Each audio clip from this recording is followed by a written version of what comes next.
Alright,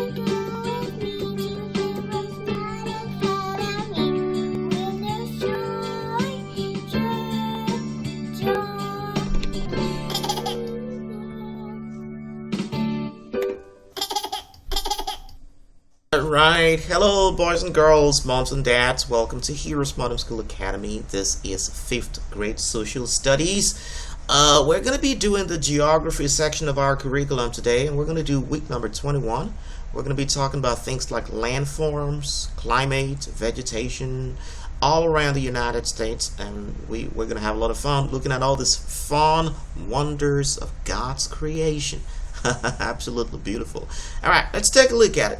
All right, so landforms. So when you hear of landforms in geography, these are specific features that make up the surface of the Earth. In other words, they could have called it the Earth's surface, because the Earth is going to be made of certain specific forms, but they are particular shapes of certain parts of the Earth's surface that are worth talking about.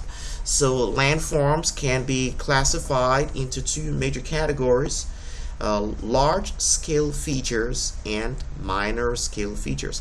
Well, large-scale features are going to be things like plains and plateaus and mountains, okay? And then minor-scale features are going to be things like hills, valleys, and alluvial fans, okay? So what are plains? Let's start with those large-scale features. Well, a plain is going to be a large flat land. Have you been driving around some countryside and you just see a plain before? It's lands that are just flat. There are no ups, no downs. Those things are called plains. And interestingly, over a third of the world's land area is made of plains. And all continents have plains or grasslands, okay? So that's an example of a picture of a plain. Over there, it is a particular landform of the Earth's surface. All right, so let's talk about plateaus right now. These are landforms that are relatively level, high grounds. So in other words, you're just going to see something that shoots up and stays level and then comes right down again, okay? So that's what a plateau is. Or they can be called high plains or tablelands. All right, what about mountains? So these are portions of the Earth's crust that are elevated but are not like flat plains from surrounding areas. And they are typically larger than hills, and they don't have a flat top like you have plateaus. So a mountain is going to be elevated not in a steep fashion, not in a sudden fashion like a plateau, but it's going to be going up, up, up like this, and then it's going to taper downward. That's what a mountain is for you. Now, what about a hill? So a hill is a natural elevation of the Earth's surface, which is usually smaller than the mountain. So how small does a hill get? Well, it's typically known to be about 1,000 feet or less. So anything that's about 1,000 feet or less is going to be like a hill. Anything greater than 1,000 feet will be called a mountain. All right, what about valleys? Well, these are not elevated, but they are depressed areas of land on the Earth.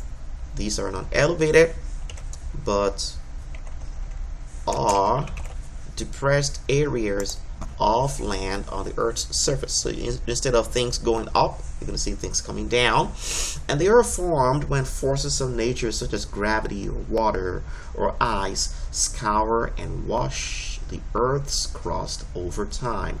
Many valleys are formed through the action of running water or shifting glaciers. Some valleys hang while others appear hollow. And valleys are usually V-shaped or U-shaped. All right, what about alluvial fans? Alluvial fans are deposits that have a triangular shape to them. All right, so this deposit is made of gravel, sand, or even smaller pieces of sediments such as silt. And all this forms a sediment which can be called an alluvium. And over time, as flowing water interacts with hills and mountains or the steep walls of canyons, these alluvial fans get formed. So this is going to be typically what an alluvial fan looks like. Landforms may also be classified into depositional landform or erosional landform. A depositional landform forms through deposits such as beaches or stream terraces or alluvial fans at the foot of mountains. Erosional will be formed through erosion from stream or rain or ice. So you may want to go ahead and ask your mom and dad, please can you type into Google search how does an alluvial fan take a look like? You know, you're welcome to have fun just typing into your browser to see the image and how these things actually look like. All right, so what are some major landforms in the United States? Well, you are going to see the Great Plains. The Great Plains are going to be pretty much like the plains that we talked about a few moments ago. And they run from Rio Grande River and Mackenzie River. They cover 10 states in the United States. The Great Plains covers states like Montana, North Dakota, South Dakota, Wyoming, Nebraska, Kansas, Colorado, Oklahoma, Texas, and New Mexico. And there are certain parts of Canada as well that are parts of the Great Plains of North America. So places like Manitoba, Saskatchewan, and Alberta. So all these things are going to be Great Plains in North America. Alright, so there are certain features to the Great Plains like high plateaus, so semi-arid grassland with altitudes of 5,000 feet to 6,000 feet above the sea level. The Great Plains River that we are trying to study right now, there are going to be in the U.S. rivers like the Missouri River and its tributaries like the Yellowstone tributary, the Platte tributary, and the Kansas tributary. The Red River, the Rio Grande River, and the Arkansas River as well. In Canada, the Saskatchewan River and its tributaries are going to be the Great Plains River in Canada. What's the rainfall like? What's rainfall like in the Great Plains? Well, the Southern Plains have between 15 and 25 inches of rain annually. Northern Plains between 12 to 15 inches of rain. The Eastern Plain about 25 inches of rain. The Western Plains less than 15 inches of rain, and the South Canadian Great Plains have between 10 to 20 inches of rain per year. What's the climate like? The climate is pretty much continental. Cold winds, warm summers, low precipitation, low humidity, high winds, and quick change in temperatures. The plant and animal life can be seen over here, mostly grassland. It was home to buffalo before the occupation of the Europeans and the other parts of the world as well. In the north, they got things like gray wolves and the caribou and moose and insects like the locust and the chigger. It was home to Native American tribes up until the 1600s. All that. Another part of the United States that is worth studying is the Rocky Mountains, and it's inclusive of the Canadian Rockies and the Northern Rockies as well, which can be found in Montana and Idaho. The mid Rockies can be found in Wyoming and Utah and southeastern Idaho as well. So please take a note of these facts over there. And then we have the coastal plains. The coastal plains are going to be states from like Florida to eastern Texas and the Atlantic seaboard from Florida to New Jersey. And then we have notable features in the United States like the Mississippi River, which is the longest river in North America. Its length is about 2,340 miles. It starts from Lake Itzca in Minnesota and ends in the Gulf of Mexico in Texas. Alright, so 10 largest urban centers in the United States: New York City, Los Angeles, California, Chicago, Illinois, Miami, Florida, Philadelphia, Pennsylvania, Dallas, Texas, Houston, Texas, Washington, D.C., Atlanta, Georgia, and Boston, Massachusetts. What about the capitals of the states and the states themselves in the United States? Well, you got to make sure you memorize all of this right now.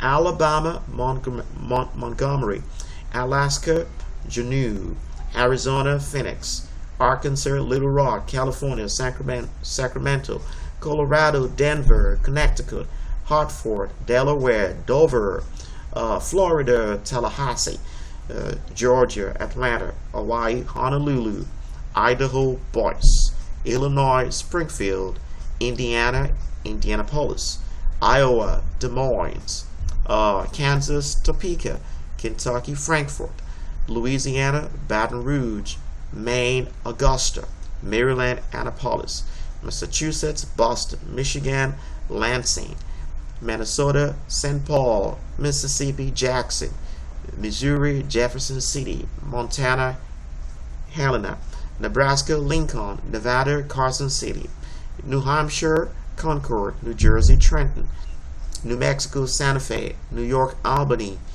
North Carolina, Raleigh, North Dakota, Bismarck, and Ohio, Columbus, Oklahoma, Oklahoma City, Oregon, Salem, Pennsylvania, Harrisburg, Rhode Island, Providence, South Carolina, Columbia, South Dakota, Perry, Tennessee, Nashville, Texas, Austin, Utah, Salt Lake City, Vermont, Montpelier, Virginia, Richmond, Washington, Olympia, West Virginia, Charleston, Wisconsin, Madison, and Wyoming, Cheyenne. Alright, so please try to memorize as many as you can. Moms and dad, you can walk them through that exercise as well. So a couple of reviews in here. For example, we're going to be talking about how to calculate distances using the grid system. So how do we do that? So for example, if point A over here has a latitude of, well, it's on the same latitude as point B, but the 2 points are differentiated based on their longitude. And then they give us an exercise telling us to calculate the distance between point A and point B. Well, we know that point A is separated from the Greenwich by 10 degrees west, and point B is separated from the Greenwich by 10 degrees east. So that's going to be a total of point A to point B is going to be 10 plus 10, and that's going to be 20 degrees. Now 1 degree is going to be equivalent to 111 kilometers. So point A to point B will be separated by 20 multiplied by 111, and that's going to be equivalent to 2,220 kilometers. Alright, so here's a homework over here. So if point A is located on 13 degrees north of latitude and 0.5 degrees west of longitude, and point B is located on 0 degrees longitude and 10 degrees north of latitude, what is the distance between point A and point B? Well, we can use the Pythagoras theorem to see how that works. You can see these 2 points are going to form a triangle if you were to trace to the left a little bit like this and then trace upward. You form a triangle that we can call A, B, and maybe a little point over there. Well, the distance between the vertical distance between A and B is going to be 3 degrees, right? 13 minus 10, that's 3 degrees for you. And then horizontally it's going to be 0 minus 0.5, or 0.5 minus 0. Well, that's going to be 0.5 degrees. Well, you are going to use that to calculate how that is going to work for you. So 1 degree is going to be equivalent to 111 kilometers. Well, 3 degrees is going to be 3 multiplied by 111. And then 0.5 degrees is going to be 0.5 multiplied by 111 squared, right? You can remember your Pythagoras theorem, and that's going to give us 110,899 plus 3,080.25. When you add all that together, you're going to get 113,979.25, and you use your calculator to find the square root of that. You're going to get 337.608 kilometers. All right, that's how you can get that.